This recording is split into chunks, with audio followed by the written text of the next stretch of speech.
Graça e paz, boa tarde, Deus abençoe a todos. Nós estamos aqui com o livro de Gênesis, o livro escrito por Moisés. Nós sabemos, por muitos escritores, que uma das etapas, né, uma das partes mais difíceis durante a produção de um livro, quando a pessoa está escrevendo um livro, a introdução, a apresentação do livro, via de regra, fica por último. O que você está lendo ali no início, via de regra, foi a última coisa a ser escrita.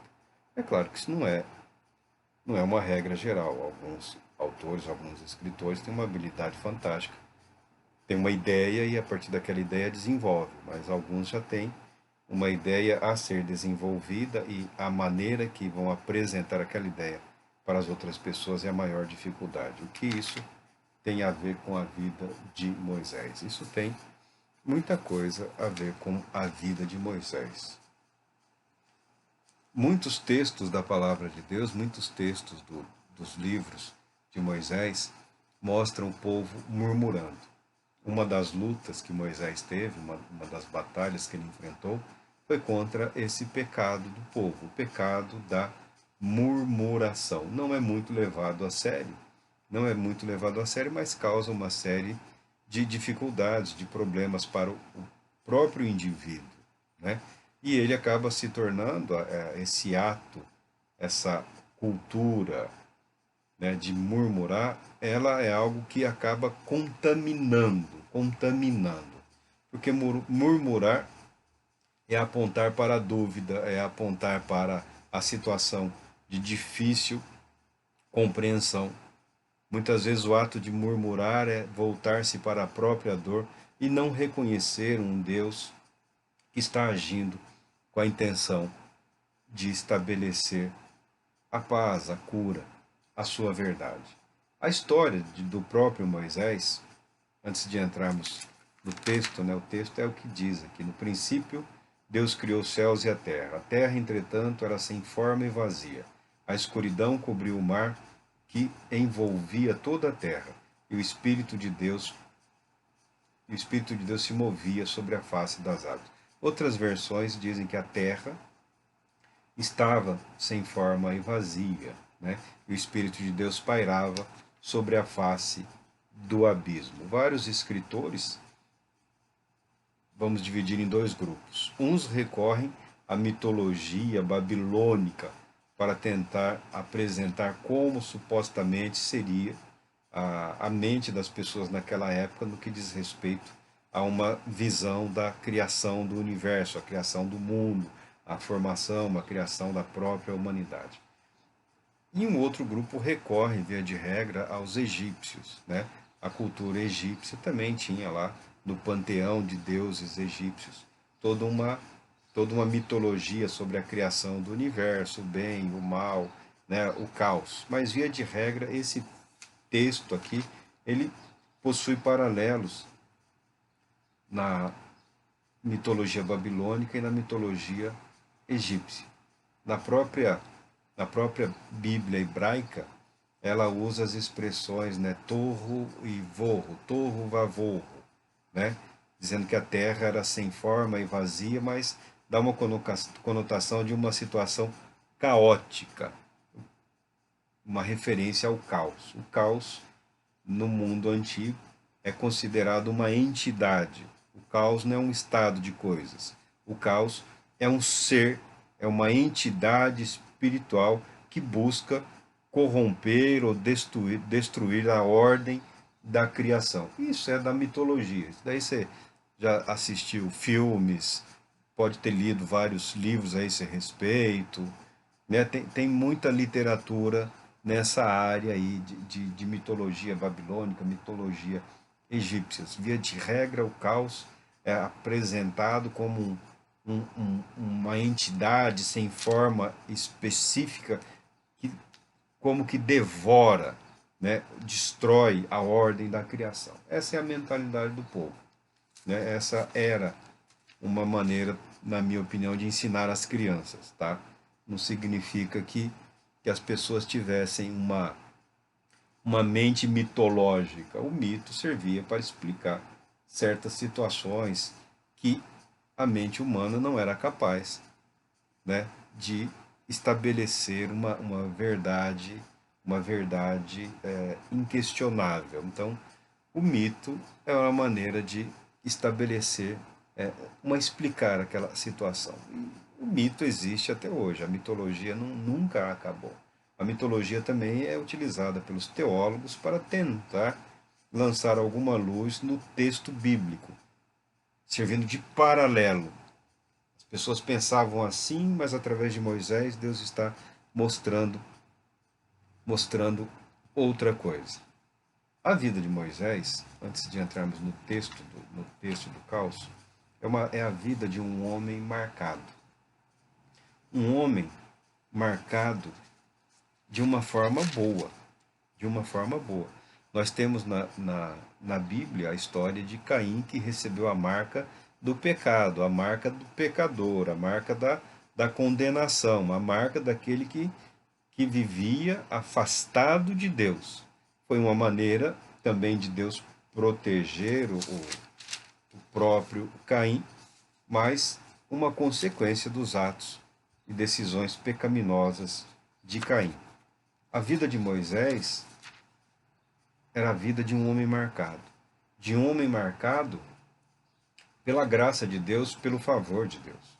O nascimento dele, como todos nós sabemos, né, todos conhecem a história aqui, a história de Moisés, ele que era filho de Anrão e Joquebede, irmão de Arão e Miriam. A Bíblia só fala de Miriam depois, mas no livro de Êxodo nós vemos aqui a linhagem, né, a genealogia de Moisés e Arão.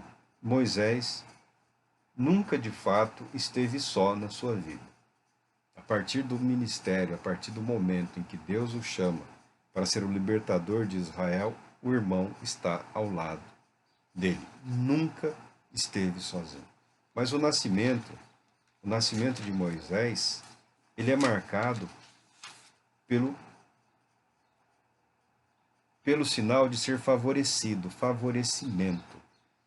Quando ele nasceu, né, da tribo de Levi, da família de Coate, se não me engano, quando Moisés nasceu, havia um decreto. O povo vivia no Egito, o povo era escravo no Egito. O faraó, o rei do Egito, vendo que a população de hebreus crescia muito, primeiro ele tentou corromper as parteiras para que elas assassinassem os meninos. Elas não obedeceram ao faraó e Deus abençoou as parteiras. Vendo frustrado o seu plano, Faraó baixou um decreto dizendo que todo menino, todo nascido homem deveria ser morto, Isso é algo triste, isso é algo terrível, mas é a verdade, O faraó, o rei do Egito, ele era considerado, ou ele se considerava, toda a estrutura da sociedade egípcia o considerava o faraó como um representante de Deus na terra. Por isso nós temos profunda aversão de homens que se apresentam como representantes de Deus. Não temos nada contra os profetas ou as profecias, mas esses homens que exigem reconhecimento, adoração e culto, se apresentam como inquestionáveis, que as palavras deles têm que ser aceitas, medidas, como se fosse a palavra do próprio Deus. Esse é o faraó, esse é o protótipo do anticristo. Só que esse homem tinha medo. Porque a história dos hebreus que viviam no Egito, que viviam debaixo da escravidão, a história deles havia uma promessa de intervenção divina, de que o Deus dos hebreus, depois de 400 anos de escravidão, retiraria aquele povo do Egito. A única coisa que Faraó pensou foi numa batalha, numa guerra, na possibilidade do povo se aliar a algum inimigo e, durante a guerra, trair os egípcios e fugir daquela terra, ou que o povo crescendo, de alguma maneira, se fortaleceria a ponto de tentar dominar os egípcios. O fato é que Faraó baixou um decreto condenando à morte todo menino. Não sabemos quanto tempo durou esse decreto. Não sabemos quanto tempo durou esse decreto. Talvez vários anos. Provavelmente durante vários anos. Né? Porque quando nós vemos a história do povo peregrinando pelos desertos, nós temos Moisés, que é chamado por Deus aos 80.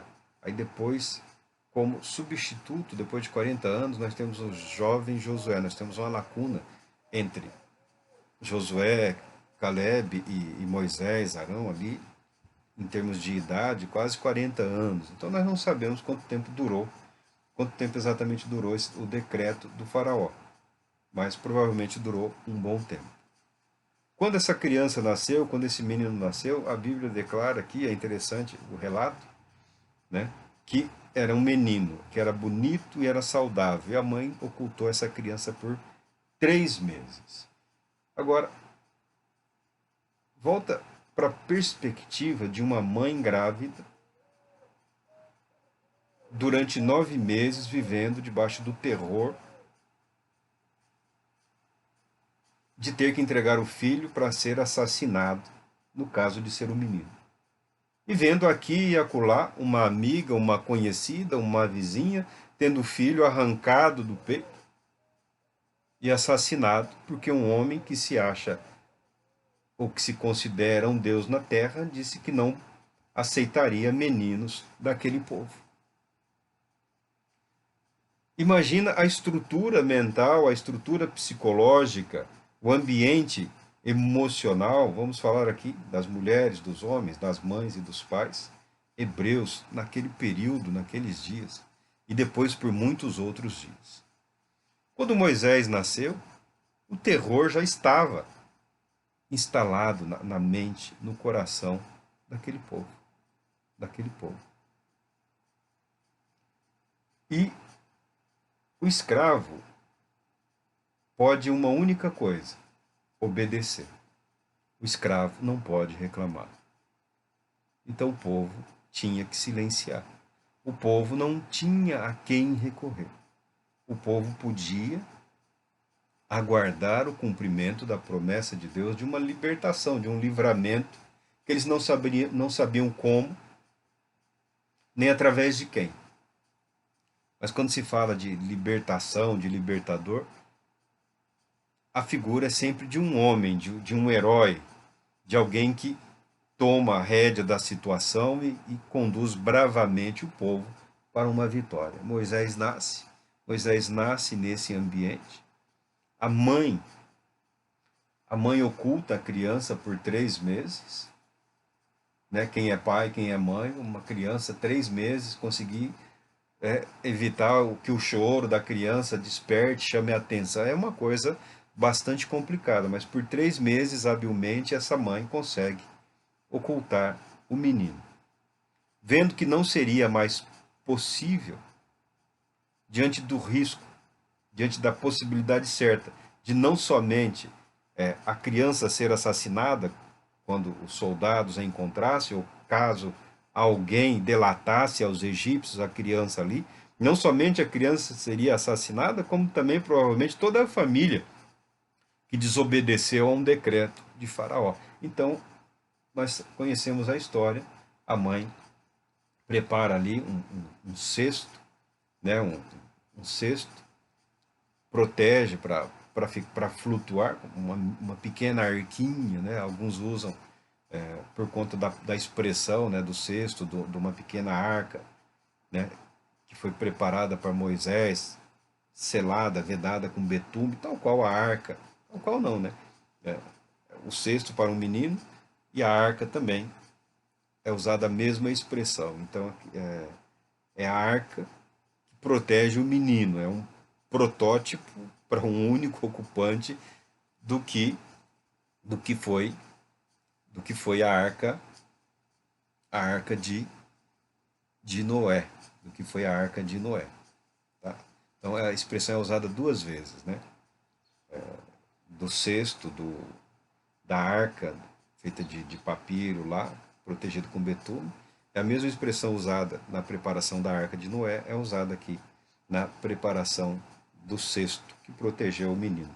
E a irmã mais velha, né, Miriam, já uma menina, menina, quase mocinha, é encarregada de levar o bebê até as águas do rio Nilo ali, e, e deixar sobre as águas. Deixou, ficou acompanhando de longe. Em algum momento, por uma providência divina, a filha de Faraó estava se banhando, brincando nas águas do rio com as escravas dela, com as servas dela, né, com aquela pequena corte que a acompanhava, e mandou buscar aquele cesto, abriu, viu, reconheceu que era um menino hebreu. Imediatamente aparece a irmã, se oferece para providenciar uma mulher para cuidar da criança, do bebê, ou seja, amamentar.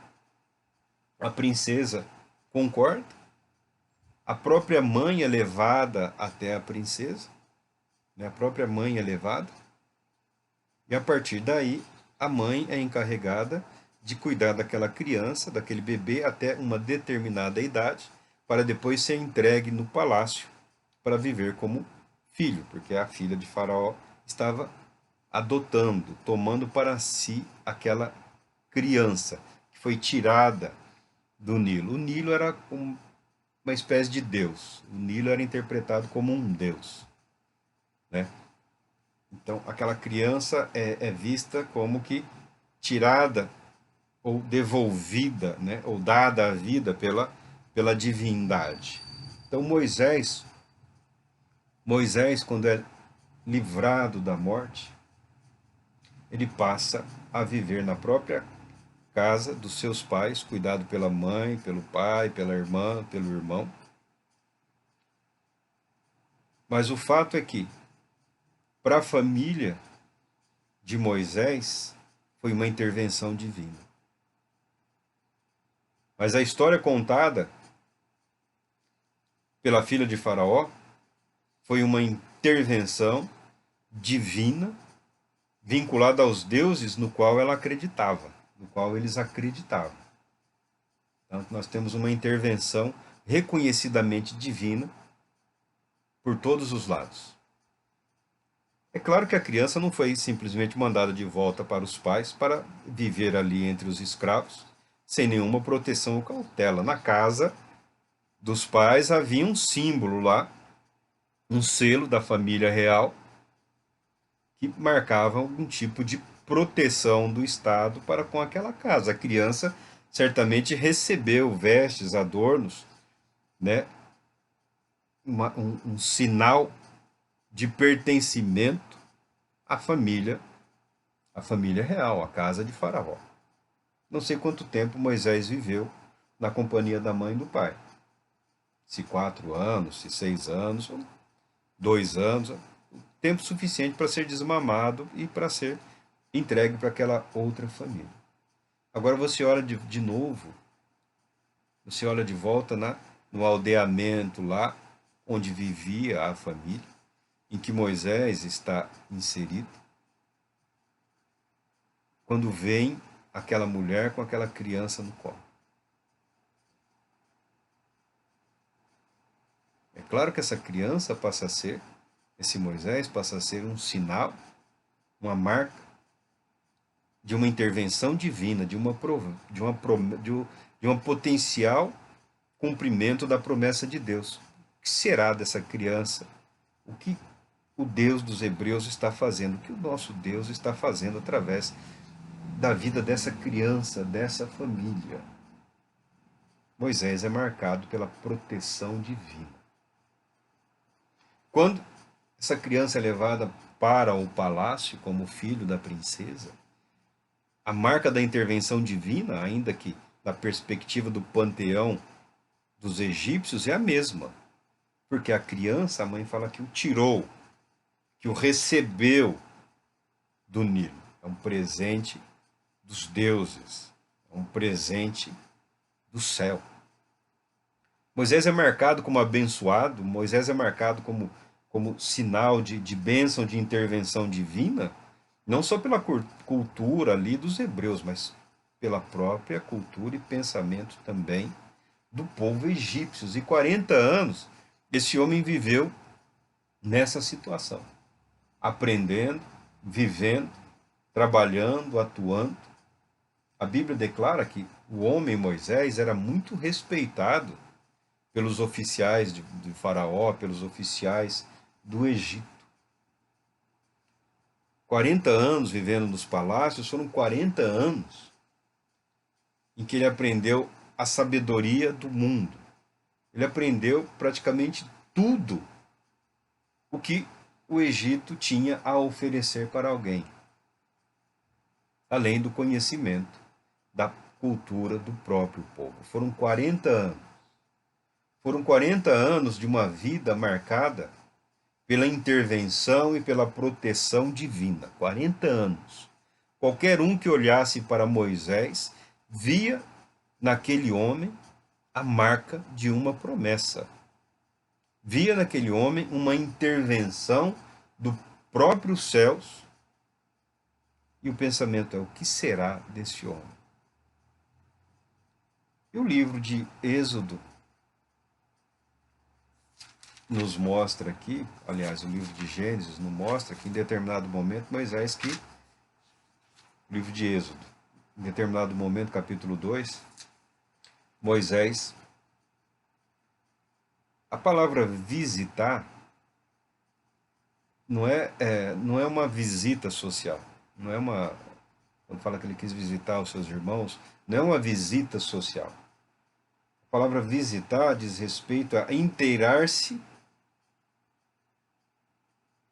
da situação em que vivia e procurar intervir de modo a favorecer aquelas pessoas nas suas necessidades. Tal qual Tiago diz que a verdadeira religião é visitar os órfãos e as viúvas nas suas necessidades. Moisés foi visitar o seu povo com a intenção de intervir, com o intuito de intervir, de apresentar-se como o interventor, como aquele que estava disposto a encabeçar um projeto, uma proposta de libertação, certamente. Como talvez ele não tivesse conhecimento ainda, talvez ele tivesse as suas imaginações, talvez ele tivesse o seu pensamento, mas o pensamento seria o quê? Ser reconhecido como tal. Aí o caos alcança a vida de Moisés. Até então, ele tem a vida totalmente marcada por uma promessa em andamento, por um milagre ambulante, né? Por uma intervenção sobrenatural, celestial, e era uma pessoa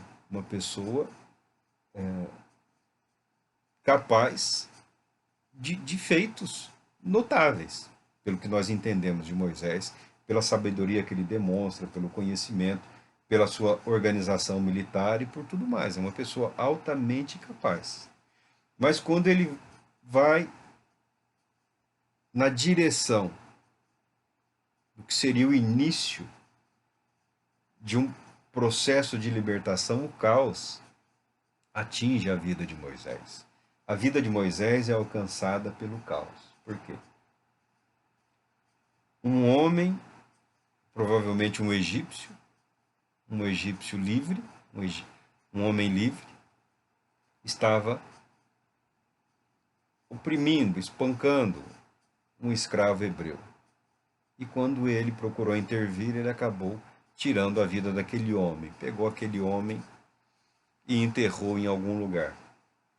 A pessoa que foi beneficiada, provavelmente, ou falou para alguém, porque é difícil um acontecimento que não é presenciado por ninguém. Se é a campo aberto, a céu aberto, sempre tem alguém que viu, um que estava olhando pela janela, para uma fresta. Quando no dia seguinte 2 hebreus estavam brigando, Moisés procurou intervir e o hebreu falou: mas por Porque você pretende me matar como matou o egípcio? Moisés ficou assustado. Logo após, Faraó toma conhecimento disso e decidiu pela morte de Moisés. Porque todas as vidas pertenciam a Faraó. E Faraó tinha o direito de condenar ou não alguém à morte.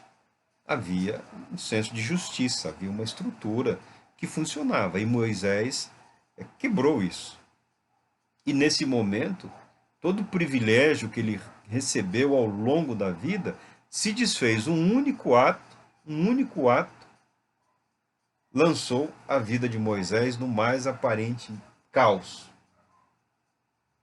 Ele fugiu, se afastou, foi para longe o suficiente para não ser alcançado pela polícia, vamos assim dizer, né, pela polícia de Faraó. E foi viver na região, nas terras dos midianitas, em Midian, lá onde fez amizade com Jetro, que o recebeu na casa, na família, acabou se tornando genro de Jetro, casando-se com uma das filhas de Jetro, e passou a cuidar dos rebanhos e a ajudar na administração dos negócios de Jetro. Mas a partir de então, a vida de Moisés, ela foi marcada por um caos. Porque durante 40 anos, Moisés desaparece do ambiente para o qual ele estava sendo preparado.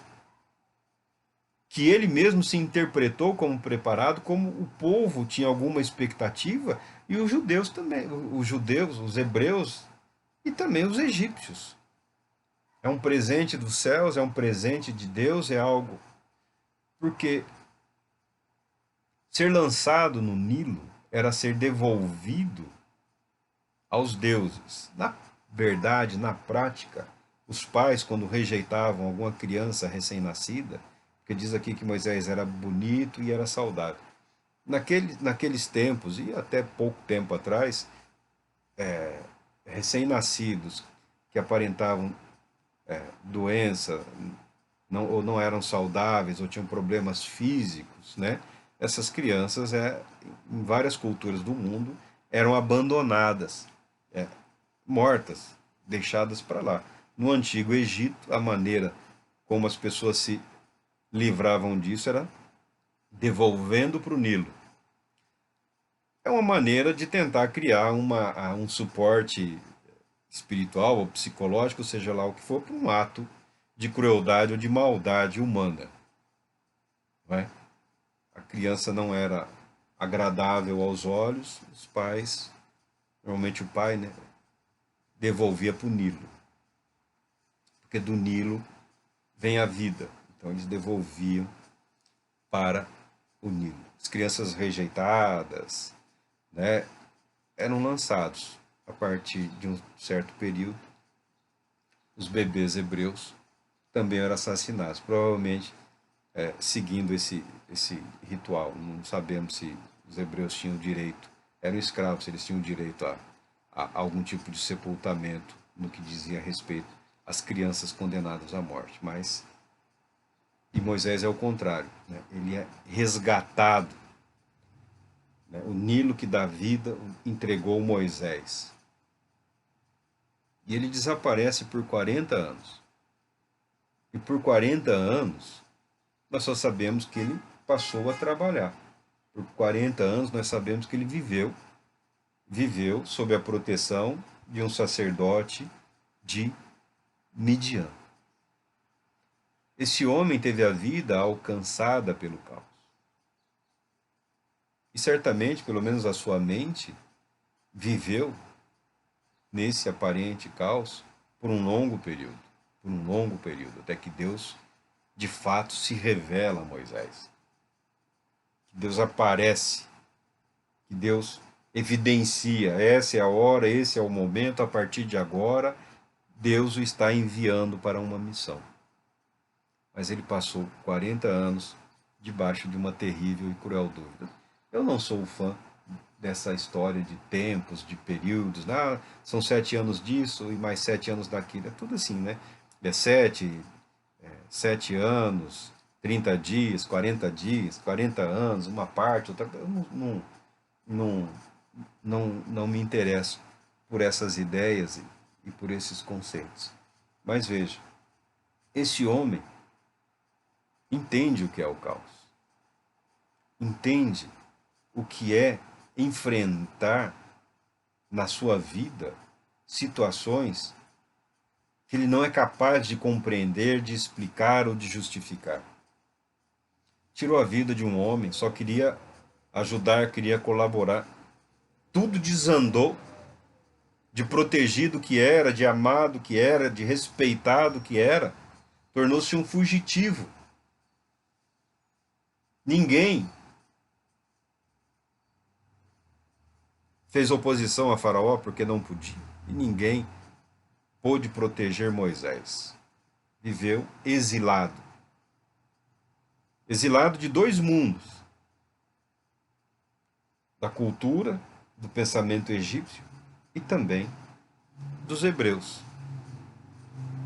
Sua família, seus irmãos, seu povo, que viam nele potencialmente o libertador dos hebreus, pela maneira milagrosa e bela que Deus o livrou da morte. Por isso, na minha opinião, durante as andanças do povo, em algum momento, Moisés, provavelmente esses primeiros capítulos, isso na minha cabeça alguns autores, né? Os primeiros capítulos do livro de Gênesis talvez tenham sido os últimos que Moisés escreveu, né? A apresentação, a introdução desse livro aqui. Para combater o quê? Para combater a murmuração, para combater o desespero, para combater a informação equivocada. Deus nos libertou, de fato.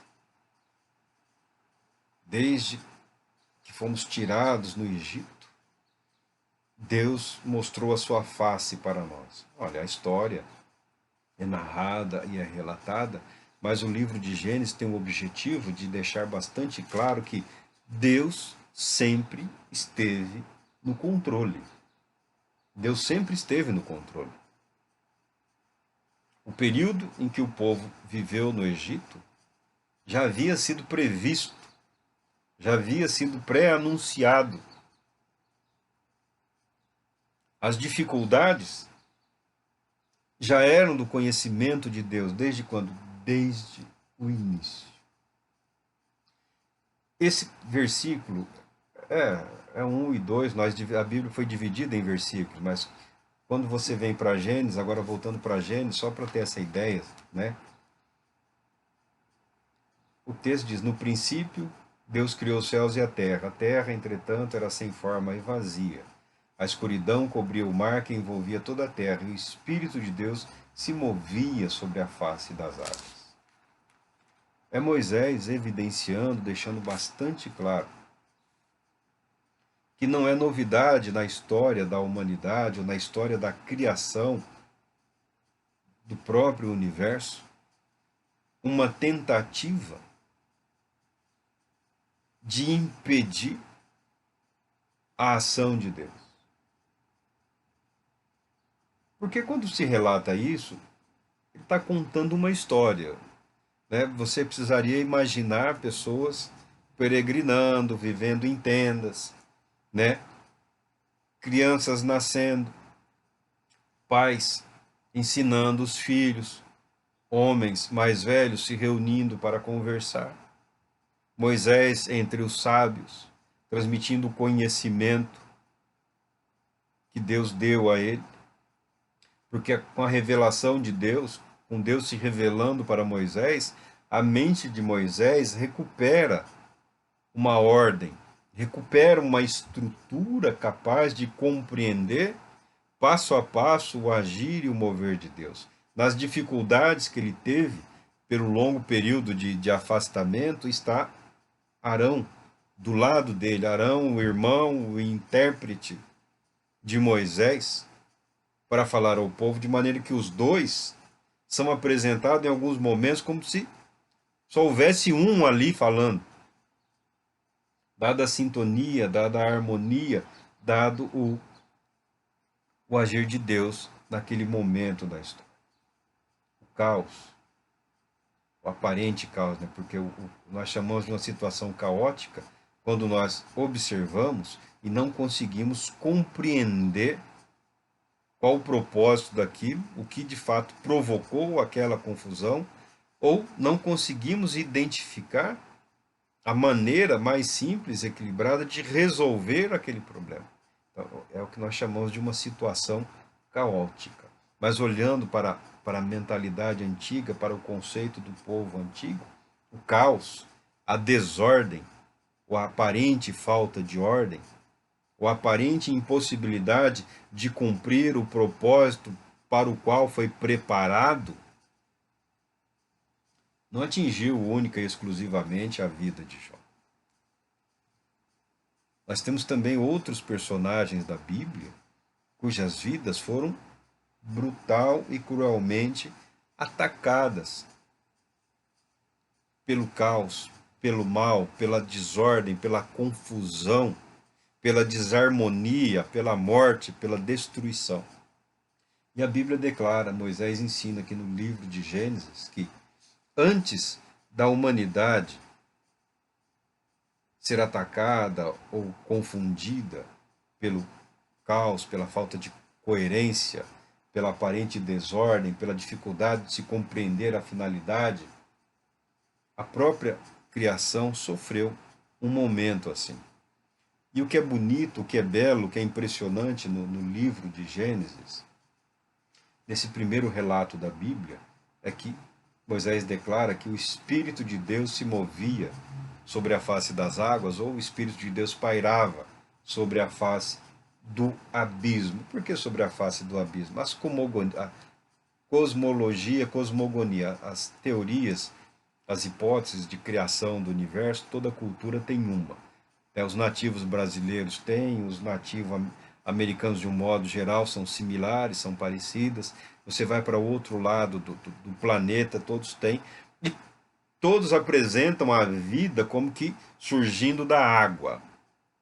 A água é o elemento chave no que diz respeito ao processo de criação. Mas nesse momento aqui, em que o livro de Gênesis relata, não havia uma separação entre águas. A terra não era compreendida, vista. Havia como que uma confusão nos elementos. Por quê? Por que havia essa confusão? Alguns dizem que esse texto está dizendo, não é um corte no relato da criação. Ele está descrevendo Deus moldando a criação com vistas a trazer a vida humana à existência. Outros falam que esse texto é um corte. Há um lapso. No princípio criou Deus céus e a terra, Deus criou o universo, e num determinado momento, uma parte específica desse universo tornou-se caótica. Há quem coloca nesse espaço aqui, né, de um versículo, talvez milhares de anos, ou talvez milhões de anos. Eu prefiro pensar, tal qual alguns que não levam tempo em consideração, porque o tempo não está sendo levado em consideração aqui, porque não há vida humana como nós a conhecemos, e nós somos limitados pelo tempo, então há quanto tempo é irrelevante, não é significativo. Mas o mal, a oposição a Deus, por algum motivo veio à existência. E por algum motivo, esse mal atingiu essa parte da criação de Deus, né? Essa parte onde nós fomos criados, onde o ser humano, onde a humanidade foi criada. Aí o relato da criação ele se torna bonito e interessante. Porque essa criatura caótica, rebelde, que se identifica como sendo Satanás, como sendo Lúcifer, parece estar confinada em determinados aspectos a essa região da criação. E é nesse lugar, que Deus intervém de maneira específica a restabelecer a ordem e criar a vida. Eu estou usando aqui uma licença aqui, né, para usar os acontecimentos da vida de Moisés para mostrar como a vida dele permitiu que Deus construísse a mente forte e poderosa, a consciência única que nós vemos aqui no Antigo Testamento, que é demonstrada através de Moisés. Uma consciência tão firme, uma convicção tão forte, que ele se sobressai a todos os sábios, a todos os anciãos de Israel, pela vida moldada, pela vida remodelada, trabalhada pelo próprio Deus com o propósito de cumprir a sua promessa e o seu papel. 40 anos, os 40 primeiros anos, na perspectiva de Moisés e na perspectiva de todos nós, são mais do que suficientes para a boa, excelente formação, treinamento, preparação e execução de qualquer plano e propósito. Eu não discordo, isso é verdade. Mas no que diz respeito a apresentar-se diante de Deus para uma finalidade específica, pode não ter sido suficiente. 40 anos pode ter sido o tempo que a pessoa levou, ou 50, ou 60, na sua formação, no seu serviço, no seu ministério, né, em tudo aquilo que acreditou ser saudável, adequado, correto e o tenha vivido. Mas pode não ser suficiente, pode não ser vida suficiente para atingir o padrão estabelecido por Deus. Porque o nível de expectativa que o Senhor Deus tem em relação à sua criação, todos nós sabemos que é incrivelmente elevado. O que há de errado com os primeiros 40 anos na vida de Moisés, ou com os primeiros 40 anos na vida de um homem ou de uma mulher? Absolutamente nada de errado. Não há nada de errado com o início da vida de absolutamente ninguém. Não é uma questão de tempo, é uma questão de consciência, de saber quem de fato está modelando e remodelando. Moisés, dos 40 aos 80, ele foi destruído e reconstruído, destruído e reconstruído, destruído e reconstruído. Pensou e repensou, viveu e reviveu inúmeras vezes todas as situações da vida dele, sem de fato entender o porquê. Até que um dia, enquanto ele trabalhava, Deus se revela. Deus se apresenta a Moisés numa sarça em fogo ardente, né? Essa é a primeira visão, mas se você aprender a ler a Bíblia, se você aprender a compreender o que se revela através dos textos, você vê que Deus, envolto, rodeado, protegido, ou pelo menos a glória de Deus, a manifestação visível da glória de Deus, envolta pelos serafins, né? Pelos seres abrasadores, os seres de fogo que aqui aparecem, que tem relação direta com a santidade de Deus, né? Com a justiça de Deus, com Deus santo, justo. É o que se revela para Moisés. E a partir daí que a vida dele passa a ter um significado maior do que o sentido anteriormente atribuído pela família, pelos conhecidos, ou pelos seus senhores, ou pelo novo grupo que se forma quando ele é levado para os palácios de Faraó. O caos não é um acidente. O caos, a aparente desordem, a dificuldade de compreensão não está fora dos domínios de Deus. Assim como Espírito Santo, os judeus não têm a mesma compreensão, mas a ideia do Espírito de Deus, como se fosse o fôlego de Deus, a expressão que eles usam. Nós reconhecemos a ação do Espírito Santo, mas quando eles falam do do fôlego de Deus, né, é o próprio Deus agindo. Né? Nós também sabemos que o próprio Deus agindo, pairando, ou seja, tendo pleno conhecimento e domínio sobre situações totalmente adversas, aparentemente confusas, complexas ou impossíveis. Foi isso que Moisés descobriu, que Deus sempre esteve no controle da vida dele. Que aos 40 ele estava pronto. Pelo menos no que diz respeito à capacidade de liderança ativa e plena. Mas para ser um instrumento que Deus precisava, ele precisava de mais 40. De mais 40. Ele precisava enfrentar a solidão. Ele precisava enfrentar a si mesmo. Ele precisava enfrentar as suas dúvidas, os seus medos, os seus terrores. Ele precisava enfrentar toda a oposição que só surge diante de um homem, muitas vezes, quando ele está só. Quando ele está só. Quando ele se dispõe a estar só. Isso Moisés teve, e muito, nas longas noites, cuidando de rebanhos, céu aberto, contemplando a criação de Deus, refletindo sobre os atos de Deus. É isso que até mesmo o caos nos mostra, que Deus está no controle até mesmo do caos.